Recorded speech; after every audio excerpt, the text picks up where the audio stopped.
Uno, dos, tres, cuatro, cinco.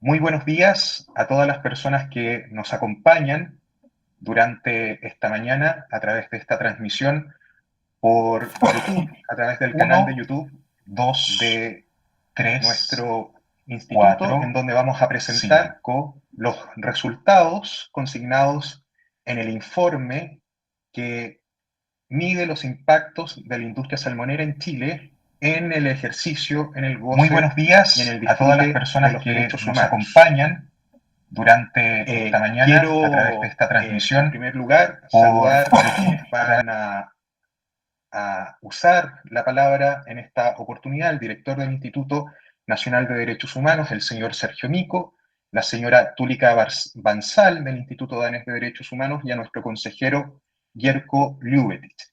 También quiero saludar especialmente a las personas que trabajaron por este informe, a los responsables, a Fernando Pardo, Andrea Riedemann y Claudia Torrijos.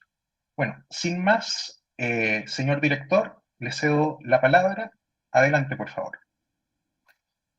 Bueno, quisiera partir por saludarlos a todos y a todas los presentes y en particular al Instituto Danés de Derechos Humanos, quien ha tenido la generosidad de promover esta iniciativa a través del instituto y también la gentileza de aceptar y tolerar con nórdica paciencia todos los inconvenientes que han sido nuestra responsabilidad en lo que dice relación con sacar este estudio adelante. Esto ha ocurrido, estos inconvenientes, producto de los descomunales sucesos que hemos enfrentado como instituto desde el año 2019. Las más graves violaciones a los derechos humanos desde el retorno a la democracia, la pandemia global y ahora una crisis de las instituciones políticas que se ha transformado, sí, en una magnífica oportunidad de tener un proceso constituyente, participativo e inclusivo que genere una constitución política cuyo eje central sean justamente los derechos humanos y que debiera contener una fortalecida institucionalidad que los promueva y garantice. Ahora, una de las consecuencias que ha tenido la crisis social del 18 de octubre es que nuestra labor se ha volcado primordialmente en la protección de los derechos políticos y civiles violentados por agentes estatales. No podría haber sido de otra manera. Pero se nos han quedado muy atrás tareas esenciales del instituto como son la promoción, no solamente la protección de los derechos humanos. Se nos han quedado atrás la promoción y protección de los derechos económicos, sociales, culturales y ambientales. Y también se nos han quedado atrás la exigencia de que otros actores distintos a los estatales, entre ellos ciertamente las empresas, participen activamente en el respeto de los mismos. Por lo tanto, dentro de ese contexto, este proyecto es extraordinariamente importante para el instituto. El instituto debe exigir resueltamente el cumplimiento de la obligación del Estado de proteger los derechos humanos y también promover decididamente el deber de las empresas de respetarlo, desarrollando el instituto, participando en una acción virtuosa con las organizaciones y comunidades para lograr el comportamiento corporativo más diligente y responsable. De ahí nuevamente la importancia de este proyecto en cuya metodología engarzamos con estos tres principios. El mandato general del instituto plantea esta promoción amplia de los derechos humanos y el instituto, junto con este estudio, ha participado, por ejemplo, en las misiones de observación en territorios específicos, ¿ya?, que han desarrollado nuestros funcionarios y funcionarias, que han constatado vulneraciones a los derechos humanos provocadas por acciones u omisiones empresariales, alejadas incluso de estándares básicos de debida diligencia.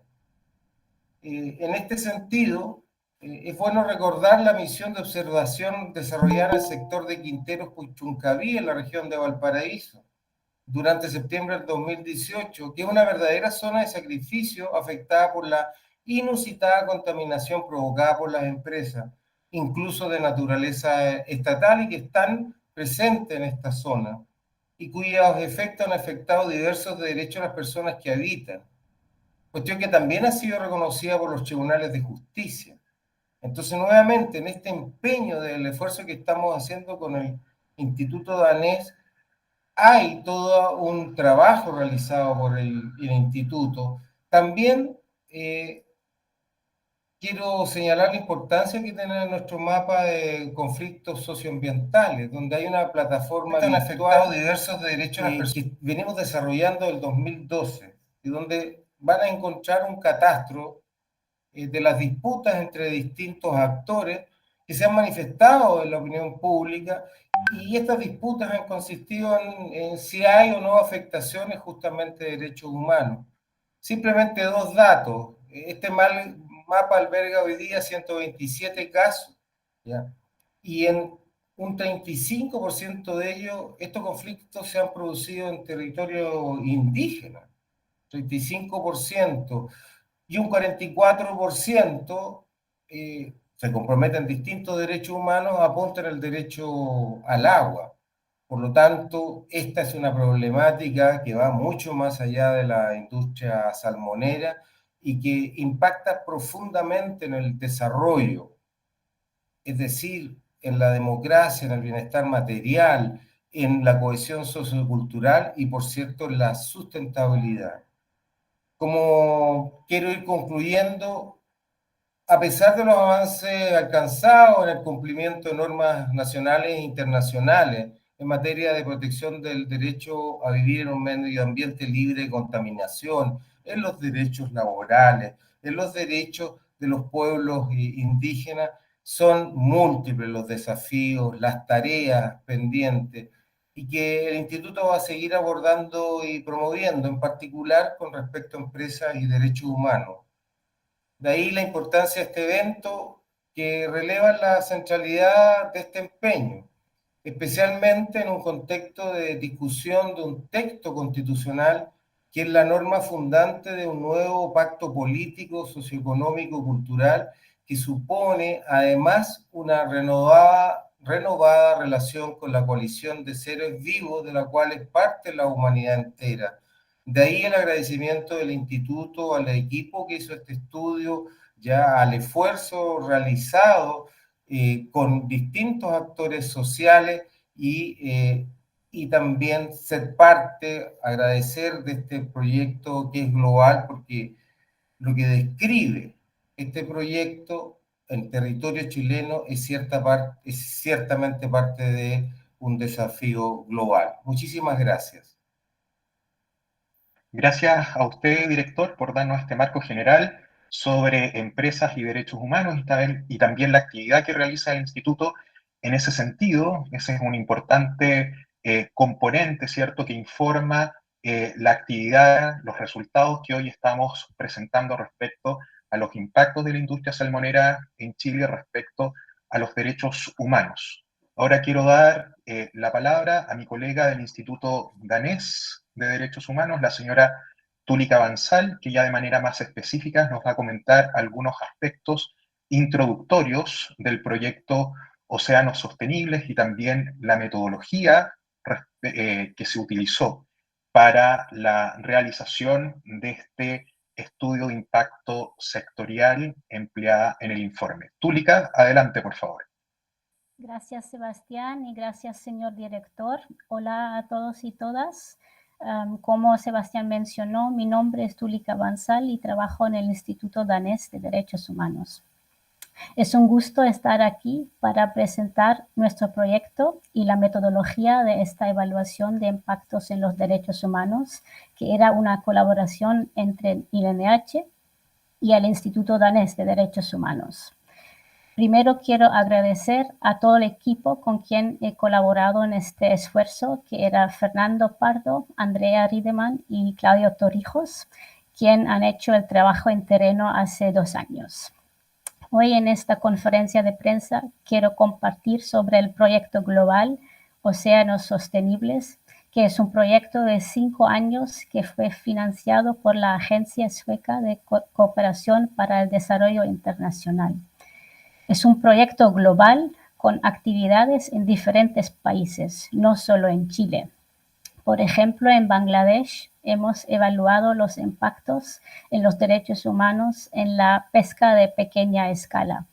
Y en Honduras estamos iniciando un estudio evaluando los impactos de la industria de langosta en la región de Gracias a Dios. Pero lo más relevante para este evento de hoy es la evaluación de los impactos en los derechos humanos de la industria salmonera que hicimos en Chile. ¿Por qué hemos elegido Chile y por qué la industria salmonera? Elegimos Chile y la colaboración con el INDH porque ya antes habíamos colaborado con el INDH en el tema de derechos humanos y empresas. ¿Y por qué la industria salmonera? Porque Chile tiene una costa muy larga y esta industria es de gran importancia por el país, por su tamaño, pero también porque es el segundo productor al nivel mundial después de Noruega. También elegimos esta industria por los antecedentes de tensiones que existen entre la industria y las comunidades en varias regiones de Chile, por ejemplo en los lagos Aysén, Magallanes, pero también en la Araucanía y Ñuble. Y por último, aunque existen estudios y informes sobre los impactos ambientales o los impactos laborales en la industria, no había mucho énfasis ni documentación sobre los impactos en los derechos humanos de esta industria importante en Chile. El proyecto tiene 3 objetivos. Primero era la documentación de los impactos de la industria salmonera chilena desde una perspectiva de derechos humanos. El segundo objetivo es la sensibilización de diversos actores sobre derechos humanos, los principios rectores sobre empresas y derechos humanos de la ONU y qué significan los derechos humanos para la industria salmonera en Chile. Y por último, esperamos que esta evaluación contribuya a acciones que pueden prevenir y mitigar los impactos adversos de la industria salmonera, por ejemplo, a través de cambios en la legislación, en políticas públicas, en los contratos y en las maneras de operar en la industria salmonera. Antes de dar la palabra al consejero Jubetich, quiero compartir algo sobre la metodología de esta evaluación. Se llama una evaluación de impacto sectorial en los derechos humanos porque es una metodología que mira en manera general a un sector industrial desde el marco de los derechos humanos para identificar los impactos y riesgos asociados a los derechos humanos en toda la cadena de valor. No identifica o nombra una empresa específica, porque el objetivo no es nombrar a una empresa, pero es tener una panorama amplia de las prácticas en la industria respecto de la protección y respeto a los derechos humanos. El principal marco de análisis de esta evaluación eran los principios rectores sobre las empresas y derechos humanos de la ONU, que es el marco autoritativo en este tema. Hemos basado esta evaluación a fuentes primarias y secundarias. Entre 2019 y 2020, el equipo ha entrevistado a más que 260 personas representando la industria salmonera, trabajadoras y trabajadores, sindicatos, comunidades, incluidas pueblos indígenas, la sociedad civil y la academia. Y el resultado de este trabajo en terreno es este informe que presentamos hoy. Ahora quiero dar la palabra al consejero Jubetich, que nos va a compartir algunos resultados y desafíos.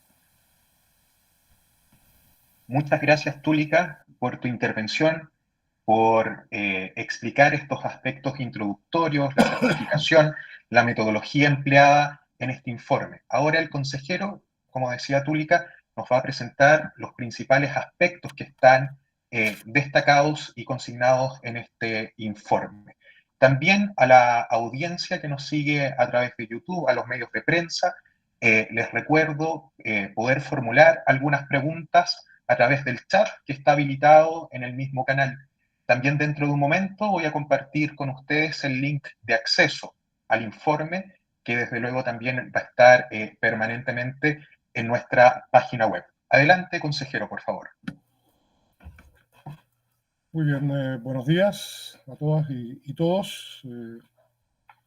Antes de entrar a mencionar algunas de las conclusiones más relevantes del estudio, de la investigación, me gustaría destacar un par de cosas, algunas de ellas que también planteó el director y que es importante enfatizar. Yo creo, en primer lugar, la importancia de que una institución nacional de derechos humanos, como la nuestra, se aboque a una tarea como esta, el enfoque sectorial, de investigación sectorial, como decía Tulica, supone un desafío muy relevante de recursos, de apoyo, de tiempo, pero inscribe al INDH en una perspectiva súper importante, que es el de, como decía el director, de no olvidar que si bien tenemos temas muy urgentes dados por la crisis y por la situación que ha pasado por el país, hay todo un ámbito relativo a los derechos económicos, sociales y culturales en su protección y en su promoción, que una institución como el INDH no puede olvidar. Y este estudio es un elemento muy importante en esa perspectiva. También porque nos inscribe en una interesante óptica de colaboración con tareas de orden internacional, como se describían. Creo que eso también es importante, permite hacer no solo gestiones de coordinación, sino que también comparar situaciones, llegar a conclusiones que pueden ser más relevantes y más interesantes a la medida que conviven las conclusiones de diversos sectores del mundo, lo que le da un mayor peso y representatividad a lo que se está planteando. Y por último, porque es interesante que varias de las cuestiones que quizás noten y que han sido muchas veces planteadas por el INDH llegan en un momento, como decía el director, bien interesante en el que aspiramos a que conclusiones, desafíos pendientes puedan ser y antecedentes puedan ser incorporados al debate constitucional en la perspectiva de que algunos de estos aspectos deben ser abordados precisamente en un marco general dado en la nueva constitución, en la perspectiva de asegurar de mejor manera el respeto a los derechos humanos en las distintas dimensiones de la vida nacional. Eso le da, no obstante, los atrasos e inconvenientes que hemos tenido en el instituto lo hacen caer en lo hacen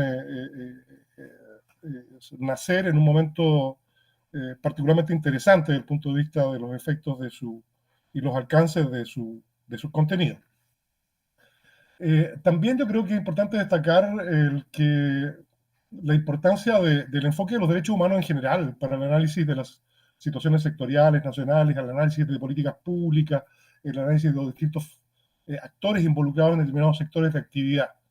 El carácter interdependiente de los derechos humanos entrega una riqueza fundamental como instrumento de análisis, en la medida en que obliga a mirar las situaciones, los enfoques, los sectores en su integralidad.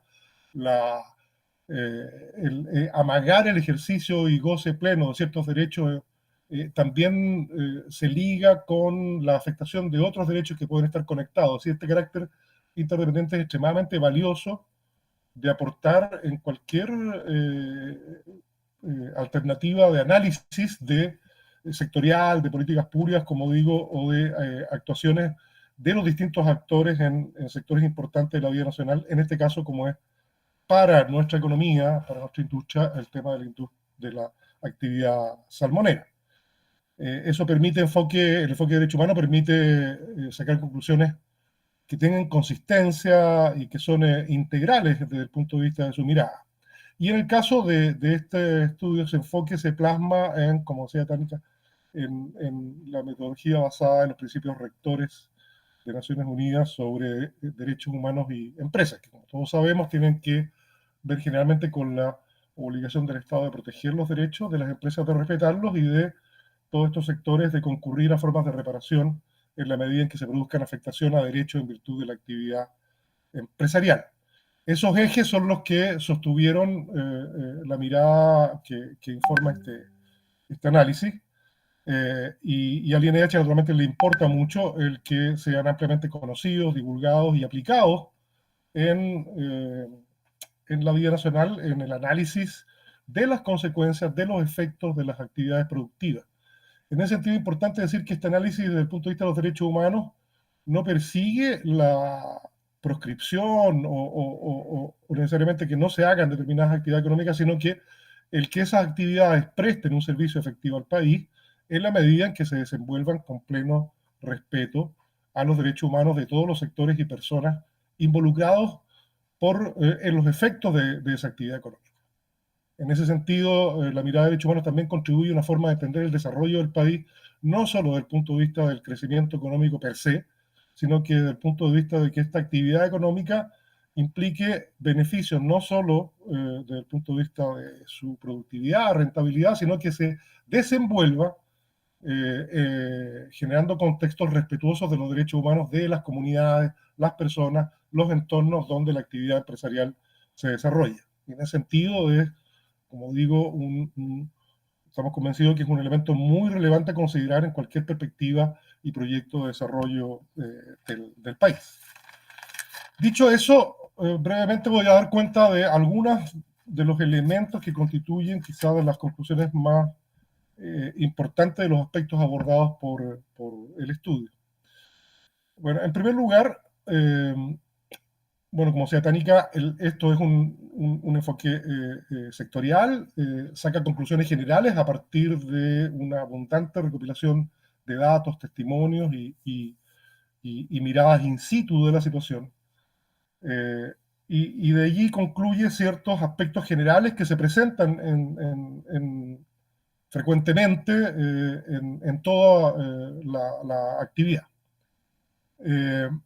En primer lugar, el informe analiza el impacto de la actividad, de la actividad salmonera, industria salmonera, en relación a los temas laborales involucrados, es decir, a los derechos de las personas que se desempeñan laboralmente en el sector. Y ahí hay dos cuestiones importantes a destacar. Una, sin duda, el sector reproduce las debilidades y precariedades del sistema normativo laboral y particularmente de seguridad en el trabajo del que adolece el conjunto de nuestra legislación y el marco normativo nacional.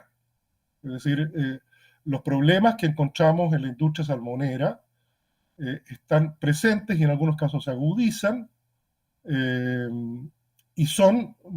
pero son esencialmente los mismos que en términos generales encontramos en el marco normativo nacional. Esto queda muy en evidencia en relación a las debilidades detectadas o los problemas detectados, por ejemplo, para el ejercicio de los derechos colectivos, la sindicalización, la negociación colectiva, o no existen o se desarrollan en muy precarias condiciones, en difíciles condiciones, porque responden a pilares normativos que son los que explican esa misma debilidad en el contexto nacional, pero que en el caso de la industria salmonera, por sus particulares circunstancias, muchas veces se ven agravados o acentuados. Esto, como digo, en relación a cuestiones que son de las más relevantes, la utilización de contratos de trabajo que no corresponden a la realidad laboral que se desempeña, contratos a tiempo parcial, contratos por hora faena, en prácticas que son y en dotaciones que son en realidad permanentes, los problemas graves problemas en relación a la jornada, la extensión de los turnos, la dificultad de que esto permita la vida en condiciones normales para estas personas en otras dimensiones no laborales. Los niveles salariales detectados también son precarios, son bajos, y en ese sentido, si bien comparten un fenómeno general del país, llama la atención que esto ocurra en una de las industrias más exitosas y rentables de las que conforman nuestra actividad económica. Entonces, como digo, en primer lugar, desde el punto de vista laboral, hay una reiteración o se replican los problemas que desde el punto de vista nacional tenemos en esta materia, pero que cobran particular importancia e intensidad en un sector como este. Eso se grafica especialmente en las materias relativas a seguridad y higiene en el trabajo. Esta es una actividad que en algunos de sus eslabones tiene un cierto nivel de riesgo, un cierto nivel de condiciones difíciles de actuación, y allí donde los temas relativos a la protección de la vida e integridad física y psíquica de trabajadores y trabajadoras tiene evidentes debilidades.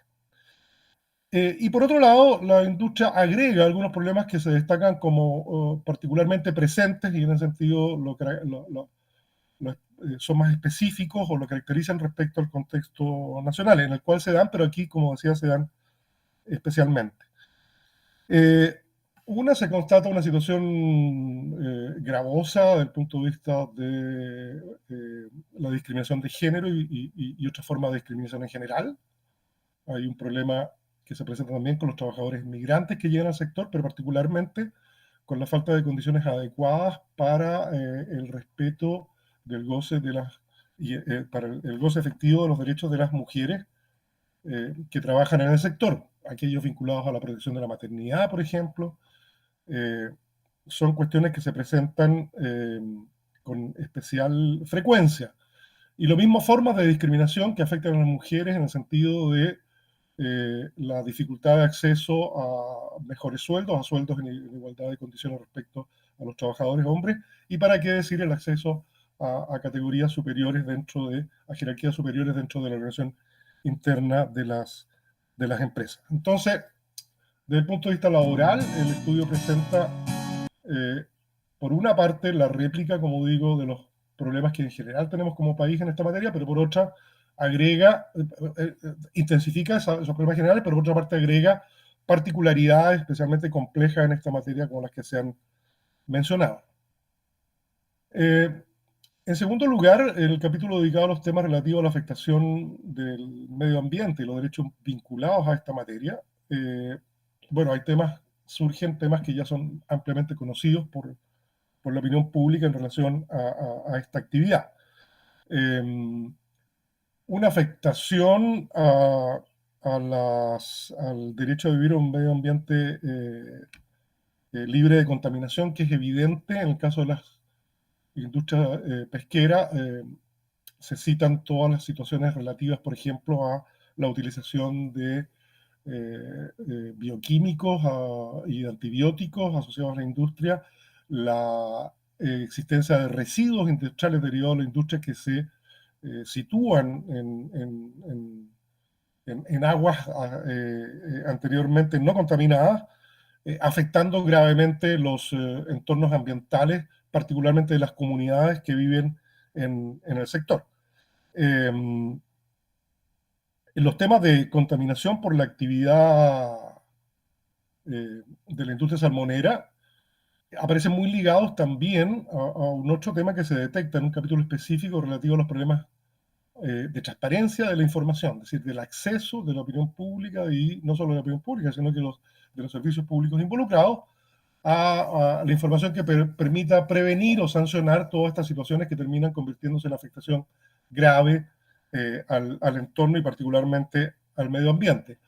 En este capítulo, además, se destaca una cuestión que atraviesa transversalmente el informe y que al Instituto de Libre es importante destacar, que las debilidades en materia regulatoria, es decir, la necesidad de reflexionar sobre normas vinculantes y mucho más efectivas desde el punto de vista de la prevención de este tipo de situaciones, y también las debilidades en los sistemas de supervisión y fiscalización del Estado.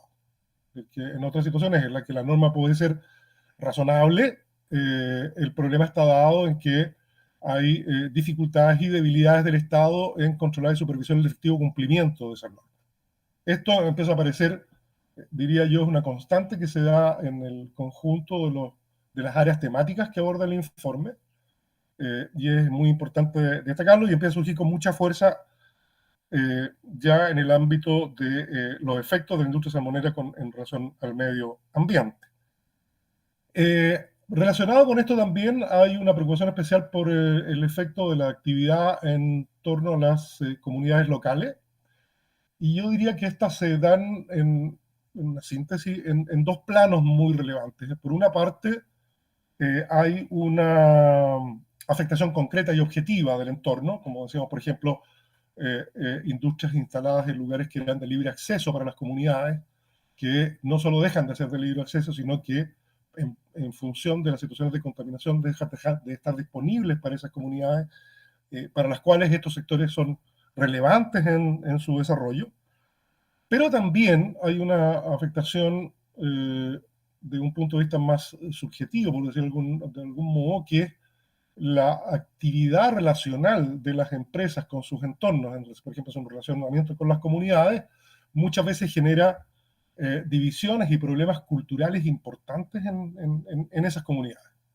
Se cita en el ejemplo la situación de comunidades para las cuales el tema de depender de un salario y después de dejar de recibir el salario y entrar a la cesantía constituye una situación culturalmente poco conocida y que genera impactos importantes desde el punto de vista de la convivencia de esa comunidad. Y lo mismo el hecho de que muchas veces esta actividad de vinculación de las empresas con el entorno de las comunidades a efectos de validar o de posibilitar sus inversiones y sus actividades, va acompañada de gestiones e incentivos que provocan en muchas ocasiones divisiones internas en las comunidades por razones de orden económico, es decir, introducen factores de riesgo y de afectación de la convivencia y de las formas culturales de coexistir de esas comunidades de un modo muy relevante.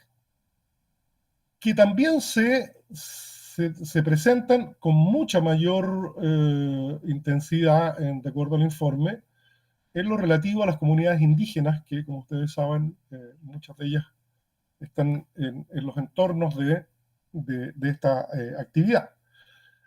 Allí las afectaciones culturales son evidentes, no solo por el impacto en la convivencia en virtud de estas formas de vinculación de las empresas con aquellas comunidades, sino que también el impacto sobre el medio ambiente, el agua y la tierra del sector, como todos sabemos, para las comunidades indígenas tiene un efecto mucho más profundo y devastador que el que tiene para otras comunidades. La relación de ellos con el entorno natural es ampliamente conocida, por lo tanto, la afectación grave que en muchos casos la industria produce en esos elementos conlleva no solo unos efectos desde el punto de vista material y objetivo, sino que también efectos muy relevantes desde el punto de vista de el derecho de los pueblos indígenas a cultivar y a desarrollar sus propias culturas que son afectadas en esta perspectiva. También se cita en el informe como una cuestión de afectación importante para las comunidades indígenas el hecho de que la institucionalidad del sector, es decir, aquellos dispositivos y mecanismos institucionales que permiten a las comunidades hacerse parte o generar actividad en torno a la explotación de recursos marinos, supone criterios y formas de ordenamiento ajenas a su cultura. Es decir, les impone, por ejemplo, la inscripción en la CONADI para los efectos de postular a zonas de explotación por parte de comunidades indígenas, formas de organización que son ajenas a las tradiciones de agrupamiento y de convivencia que ellas generan, y esto está constatado como un problema también muy relevante en el capítulo relativo al efecto de la actividad en las comunidades indígenas. Adelantaba algo recién, pero es bueno decirlo ahora. El informe es muy contundente en relación a la precaria situación que tenemos desde el punto de vista de la transparencia y el acceso a la información relativa a la industria salmonera. Esto además en un contexto particularmente complejo porque se hace referencia y se recuerda que este tipo de actividades están regidas en el marco de lo que hemos conocido como la ley de pesca. La ley de pesca es una ley que se presume razonablemente generada a partir de situaciones de corrupción y por lo tanto los efectos de esa situación claramente se van a dar y se están dando en el sector. Y en ese sentido, los problemas del acceso a la información, por ejemplo, en cuestiones relativas al efectivo uso de antibióticos y otros elementos, o a la mortalidad real de salmones en los criaderos, etcétera, son cuestiones que, no obstante afectar gravemente los entornos, no se dispone de mecanismos efectivos de acceso a la información fidedigna que dé, por un lado, confianza a las comunidades, o por otro, les permita tener elementos para oponerse y articularse en contra de actividades que puedan ser francamente perjudiciales. Y en ese sentido, el informe llama la atención de un modo muy pertinente, a mi juicio, sobre los temas relativos a la corrupción, en la medida en que, como sabemos, la corrupción está definida como una situación que termina afectando de un modo amplio y general al ejercicio y goce de derechos. Es decir, la corrupción constituye, y eso está dicho por la Corte Interamericana, un obstáculo para el ejercicio efectivo de los derechos en múltiples dimensiones. Entonces, la medida en que esta es un área o un sector de actividad que tiene este tipo de precariedades desde el punto de vista de su normativa, de la generación de su marco normativo, eso hace que se agraven las situaciones y las perspectivas futuras de los efectos de esta actividad en su entorno. En la medida, como digo, que se han establecido estas enormes dificultades en materia de transparencia y acceso a información que es relevante para efectos de no solo de la mejor toma de decisiones públicas y privadas sobre esta institución, sino que también, sobre todo, para la acción y movilización de las comunidades en la denuncia de situaciones y en la defensa de sus derechos. Hay también en el informe una preocupación sobre algunas situaciones que están derivadas de la situación por la que han pasado algunos activistas y defensores de derechos humanos en el sector. Esto al INH naturalmente le preocupa particularmente. Valoramos enormemente la actividad y acción de los activistas y los defensores de derechos humanos, especialmente en áreas críticas como las que estamos estudiando. Por lo tanto, las situaciones que detectadas en el informe son de especial preocupación para nosotros. Eso como una breve reseña, porque no alargarme en los contenidos principales del informe y dejar para el final una breve alusión a lo que en el informe se establece, y yo creo que es una parte muy relevante, como los desafíos que surgen en el desarrollo del informe y en sus conclusiones. Yo diría que en síntesis hay una buena recopilación de esos desafíos más evidentes.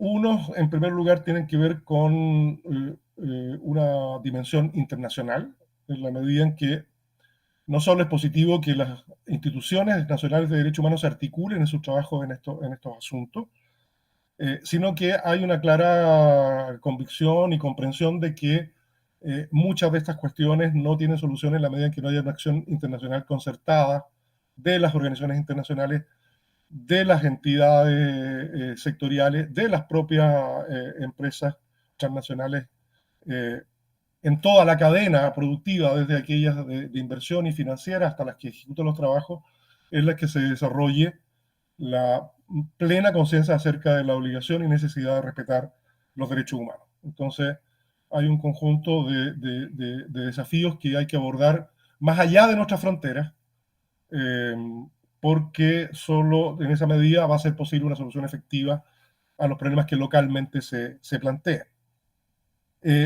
Pero la mayor parte de los desafíos son naturalmente por cuenta del Estado de Chile. Y yo diría que las dos más relevantes son, una, la necesidad de fortalecer las regulaciones. La obligación del Estado de proteger los derechos humanos desde el punto de vista de los principios rectores de Naciones Unidas sobre derechos humanos y empresas se expresa fundamentalmente en el establecimiento de marcos normativos adecuados, legislativos, administrativos, reglamentarios, como sea, pero es una obligación principal y primera del Estado el dotar al país de marcos regulatorios que sean adecuados en esta perspectiva. Y en nuestra perspectiva, naturalmente, son marcos regulatorios que faciliten la fiscalización, la supervisión y la sanción de quienes desarrollan actividades sin consideración y respeto a los derechos humanos. Entonces ahí reside probablemente el desafío más relevante para el Estado de Chile. También el informe concluye y recomienda un mayor compromiso del Estado desde el punto de vista de la promoción, de la debida diligencia, que como todos sabemos es el instrumento fundamental a través del cual las empresas pueden obligarse a respetar los derechos y establecer mecanismos y dispositivos eficientes en ese sentido, la debida diligencia. Entonces se concluye la necesidad de que el Estado se involucre y se comprometa en perspectivas de promoción y de estímulo para la utilización de la debida diligencia en términos reales por las empresas para garantizar los mayores niveles de respeto a los derechos humanos. Y aquí este país tiene que dar un salto desde la responsabilidad social u otras formas a través de las cuales las empresas están en la perspectiva de la autorregulación a una regulación efectiva, imperativa y vinculante por parte del Estado a través de sus mecanismos y a través de la promoción de la debida diligencia de las empresas como instrumentos adecuados para hacerse cargo de su deber de respetar los derechos humanos. Entre otras cosas, se plantea, por ejemplo, la incorporación de esta perspectiva en el próximo plan de acción de derechos humanos del gobierno. Entonces, y también se recomienda que al Estado de Chile, en esta perspectiva de regulación, de supervisión, de fiscalización, de cumplimiento efectivo de su obligación de proteger los derechos humanos, tenga una particular consideración por las comunidades locales y particularmente las comunidades indígenas que se desenvuelven en las mismas zonas donde se desarrolla esta actividad, y también una especial preocupación por los elementos que se han detectado en el informe relativos a la discriminación de género y a otras formas de discriminación, pero particularmente la discriminación de género que afecta gravemente al sector. Creo que eso es una síntesis muy sucinta de los desafíos que hay que abordar, y creo que este informe tiene el gran mérito de poner en concreto las situaciones, poner los antecedentes y datos necesarios para validar las situaciones que se han detectado y por lo tanto a partir de allí construir un itinerario y una perspectiva conjunta de gobierno, empresa, sociedad civil, Institución Nacional de Derechos Humanos, etcétera, para avanzar en un cambio sustantivo acerca de las condiciones que aquí se han encontrado. Eso lamento mi extensión, pero es la más apretada síntesis que podía hacer acerca de este largo e interesante informe. Gracias. Gracias, consejero. Efectivamente, es un informe bastante largo y usted ha hecho el esfuerzo de sintetizarlo. Quizás tenemos la oportunidad de profundizar algunos aspectos a través de las preguntas que han llegado. Primero, sí, un aviso. Han estado pidiendo por el chat del canal de YouTube el acceso al informe. Lamentablemente hemos tenido algunos problemas de carácter técnico, pero el informe va a quedar disponible durante el día, va a estar alojado en nuestra biblioteca digital y también se va a difundir a través de nuestras redes sociales para que todas las personas interesadas tengan efectivamente acceso al informe, lo puedan leer y también lo puedan difundir, que también eso nos interesa muchísimo como instituto. Hay una pregunta de Marcos Bastías que de alguna manera fue abordada en su exposición, consejero, pero como decía hace un momento, tenemos la oportunidad ahora de profundizar. Él pregunta, ¿se aborda la situación de los derechos de las mujeres trabajadoras del sector salmonicultor? Túlica, consejero, tienen la palabra, por favor, para contestar esta consulta.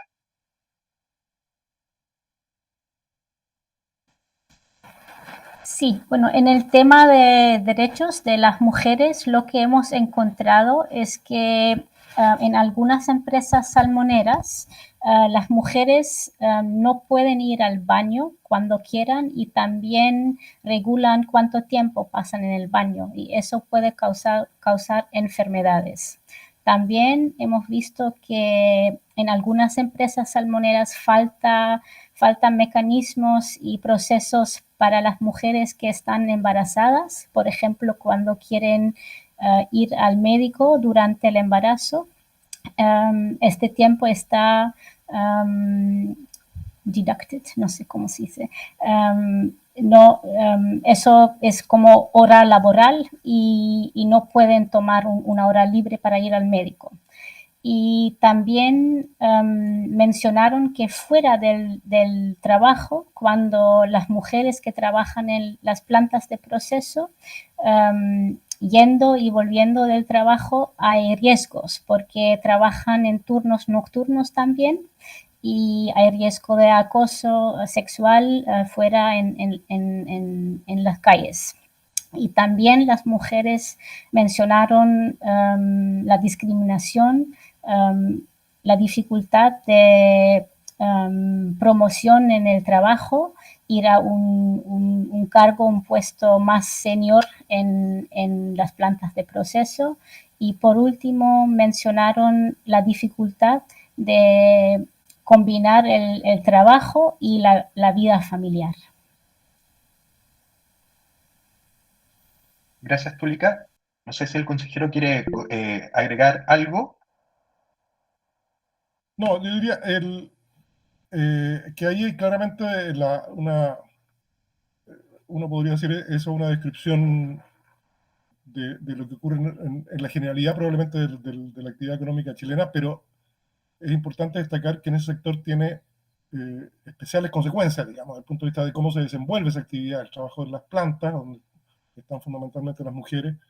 Las cuestiones relativas al acoso en esos ambientes laborales también están presentes en el estudio, es decir, hay las condiciones en las que esto se desenvuelve hacen que haya que tener un particular cuidado más intenso en este tipo de actividades que el que generalmente se tiene en otras actividades económicas de la vida nacional. No son distintas desde el punto de vista de sus características, pero son más intensas desde el punto de vista de cómo se expresan. Esa es la conclusión. Gracias, consejero. Quizás también se puede complementar esta respuesta con algunas problemáticas en relación a la protección de la maternidad dentro de esta industria. En el informe hay información muy clara que muestra, por ejemplo, que se le descuenta a la trabajadora de su salario cuando piden permisos para ir a los controles maternales, ¿cierto? Que sabemos que eso también es muy importante desde el punto de vista de los derechos del niño, y nuestra propia legislación también protege los derechos de aquellos que están por nacer. Y también incluso hay evidencia en el informe de que algunas empresas salmoneras exigen test de embarazos negativos previo a la contratación, lo que sin duda es una discriminación de carácter ilegal y arbitrario, además en contra de la situación de las mujeres trabajadoras, una situación absolutamente contraria a las obligaciones y a los estándares en materias de derechos humanos que protegen especialmente a las mujeres, ¿cierto? Como la CEDAW y también otros instrumentos de carácter específico relativos a la Organización Internacional del Trabajo, la OIT. Tenemos otra pregunta de Leticia Caro respecto si se pudiera hacer una conclusión general, y ella ocupa una metáfora, una figura extraída del mundo del fútbol. Si tuviéramos que colocarle tarjeta roja o tarjeta amarilla de acuerdo a los resultados finales de este proceso de investigación y que están consignados en el informe, ¿qué merece la industria salmonera en nuestro país? Túlica, consejero.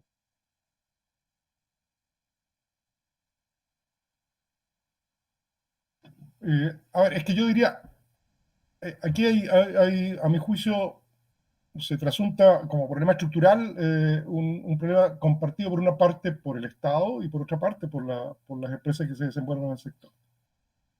Por el Estado, básicamente, lo que mencionaba antes acerca de las debilidades regulatorias y las debilidades de sus sistemas para asegurar el cumplimiento de esos marcos regulatorios. que son dos cuestiones que están, insisto, en el corazón de las obligaciones del Estado en materia de su deber de proteger en el contexto de proteger los derechos humanos en el contexto de los principios rectores de Naciones Unidas. Ahí hay claramente una cuestión central. Y por otra parte, sin duda el correlato necesario de esto son empresas y una actividad que aprovecha esas debilidades regulatorias, corre el margen de lo posible de realizar, y la conjunción de estos elementos está, a mi juicio, en la base de muchos de los problemas estructurales que se plantean para el sector. Entonces, por eso es que a la hora de los desafíos principales, el estudio creo que apunta en esa dirección. Es decir, estimular a las empresas a que su comportamiento, sus actividades productivas en virtud de la aplicación de mecanismos efectivos de debida diligencia, respeten los derechos humanos del entorno afectado por sus actividades, pero por otra, esto no puede quedar entregado simplemente a la buena voluntad y conciencia de las empresas, sino que tiene que estar en el contexto de un sistema regulatorio efectivo por parte del Estado. Entonces, ese es el modo a través del cual la obligación del Estado de proteger y de las empresas de respetar se pueden desarrollar con efectividad y armonía. Y diría que eso es el tema central. Si hay que poner amarillas o rojas en el lenguaje de la consulta, creo que van estructuralmente en esa dirección, más que en un punto específico de aquellos que encontramos. Los puntos específicos contenidos y fundamentados en el informe, finalmente creo que desembocan en esa conclusión central. Muchas gracias, consejero Yerko. Túlica, ¿tú quieres complementar la respuesta? Estoy de acuerdo con el consejero Jubetich. No es fácil decir que es una tarjeta roja o no, pero hay responsabilidades y deberes. Y lo más importante es que el Estado tiene el deber de promover y proteger los derechos humanos, y ahora en la legislación de Chile falta la industria salmonera, que la industria salmonera no está cubierto suficientemente en la legislación de Chile, por ejemplo, y tampoco en las políticas públicas. Por ejemplo, en el Plan de Acción Nacional de Derechos Humanos y Empresas, en el primer plan, no había mención de esta industria, que es una industria tan importante en el país, y creo que ahora en el segundo plan hay una oportunidad de incluir esta industria. Cuando incluimos esta industria en políticas públicas y también incluimos un enfoque en los derechos humanos, en, por ejemplo, la política nacional de acuicultura, hay la posibilidad que mejoramos el comportamiento de las empresas, porque deben hacerlo. Ahora falta esa obligación para empresas respetar a los derechos humanos internacionales. Las empresas en Chile sí cumplen con las leyes chilenas, pero las leyes chilenas a veces son más débiles que las leyes internacionales. Gracias, Túlica. Y quizás también relacionado con ese último punto, Roberto Gómez formula una consulta muy interesante respecto de cuáles son las condiciones o cuál es el camino que podría recorrer la industria salmonera en nuestro país para volverse en una industria más sustentable, ¿cierto? Túlica, ¿tienes una opinión al respecto? Sí.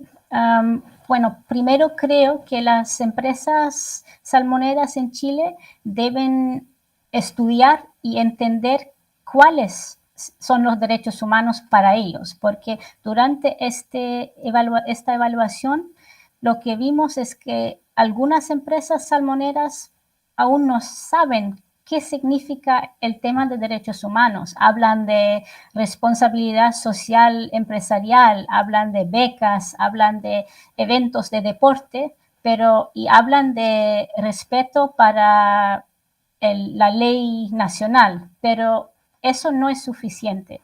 Deben aprender y entender qué significan los principios rectores sobre empresas y derechos humanos y qué significa para ellos, para cada una de las empresas, para sus trabajadores, para las comunidades que viven cerca de sus proyectos y sus actividades. Eso es primero. Necesitamos capacitación y esa capacitación al nivel más alto de cada empresa, al nivel de gerencia, pero también al nivel de los trabajadores. Y el segundo punto es que necesitamos que las empresas, pero también el Estado, evalúa cómo pueden reparar los impactos adversos del pasado y prevenir los futuros impactos y daños.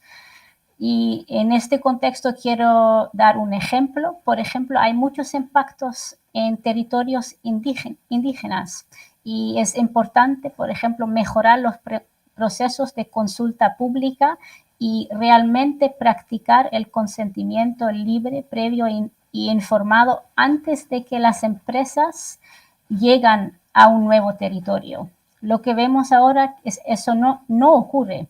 Las empresas llegan sin este consentimiento. Y eso es algo que es el deber del Estado, pero también las empresas tienen una responsabilidad. Muchas gracias, Tulika. Consejero, ¿quiere agregar algo al respecto? Sí, no, es que yo creo que es la misma línea de Tulika, que me parece que es la más certera en esta perspectiva. Quizá decir también que el relacionamiento de las empresas con las comunidades tiene que ser genuino, en el sentido de que una comprensión, a mi juicio, de que una actividad sustentable, no solo cuando hace el checklist formal del cumplimiento de ciertas condiciones, muchas de esas condiciones las logra además por vías que no son de persuasión efectiva y genuina. Por ejemplo, esto que mencionaba yo, de que el informe consigna afectaciones importantes a las comunidades indígenas y no indígenas, desde el punto de vista, por ejemplo, de introducir factores que generan quiebres internos en las comunidades por la vía de actividades probablemente de estímulo económico de las empresas de determinados sectores para que validen su opinión en relación a alguna autorización ambiental, etcétera. Son cuestiones que no están basadas en la intención genuina de convivir en un plano respetuoso de los derechos del entorno, sino que parecen más bien orientadas a el logro del objetivo de cualquier manera. Y eso, lo que las empresas tienen que tener que no es sustentable. Es decir, eso es probablemente una solución parcial y momentánea, pero en la medida que no se hace cargo del problema de fondo, no constituye una perspectiva sustentable de la actividad. Entonces creo que una cuestión importante en ese contexto es, además del fortalecimiento de los marcos regulatorios, de la capacitación de la que hablaba Tulika, que es súper importante, de la decisión de incorporar mecanismos efectivos de debida diligencia, como decía Tulika, en el más alto nivel. Esto no es un tema de relaciones sociales, ¿no? Esto no es un tema de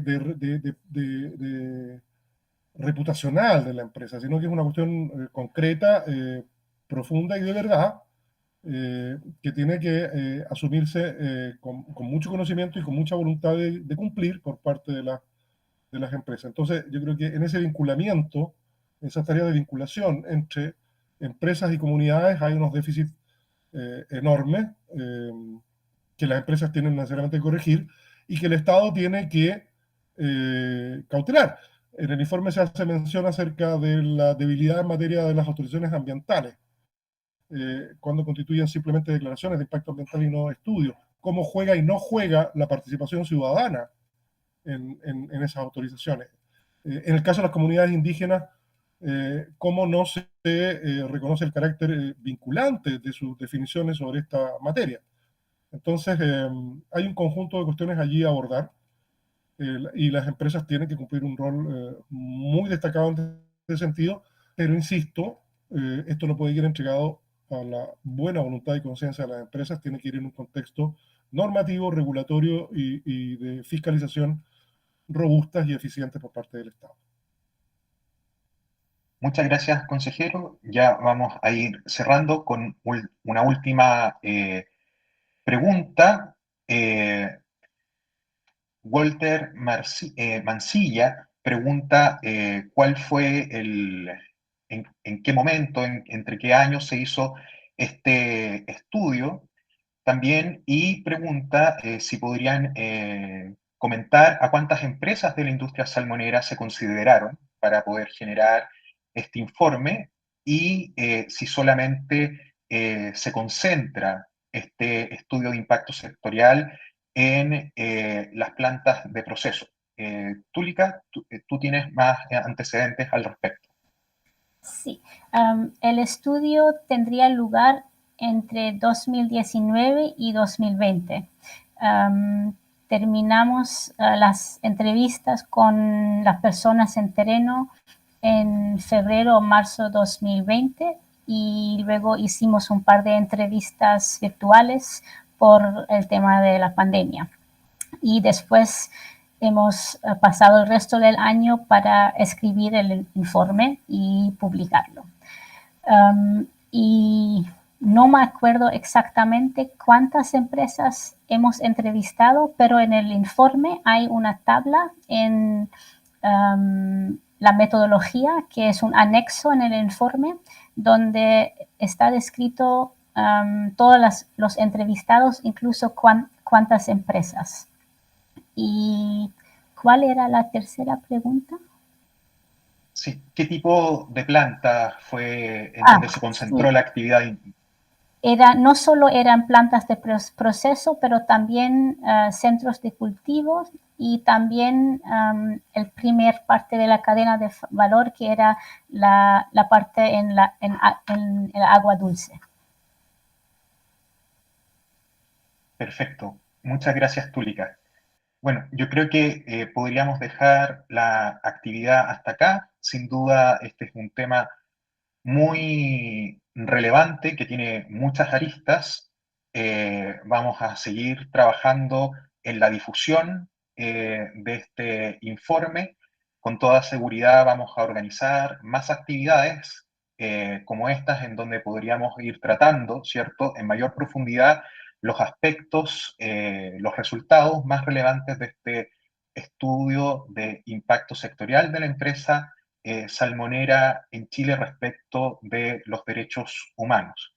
En relación al acceso al informe, tal como lo he indicado, lo vamos a subir durante el día a nuestra web institucional. Va a ser de libre acceso al público para que ustedes lo puedan descargar, lo puedan leer, analizar y por supuesto también difundir. En tanto, yo en el chat me tomé la libertad de indicar mi correo electrónico para poder dar acceso prontamente también al informe. Me lo pueden solicitar por esa vía. Yo no tengo ningún problema en responder a cada uno y enviarlo. A nombre del director, perdón, Túlica, me recordaba que tú querías hablar, dar unas conclusiones finales. Perdón, adelante. No, no pasa nada, ya lo mencioné durante mis respuestas. Gracias. Perfecto. Entonces, yo me despido, como les decía también a nombre del director, nos despedimos de esta importante actividad y les pido también que estén muy atentos a los próximos eventos de difusión del instituto. Muy buenas tardes.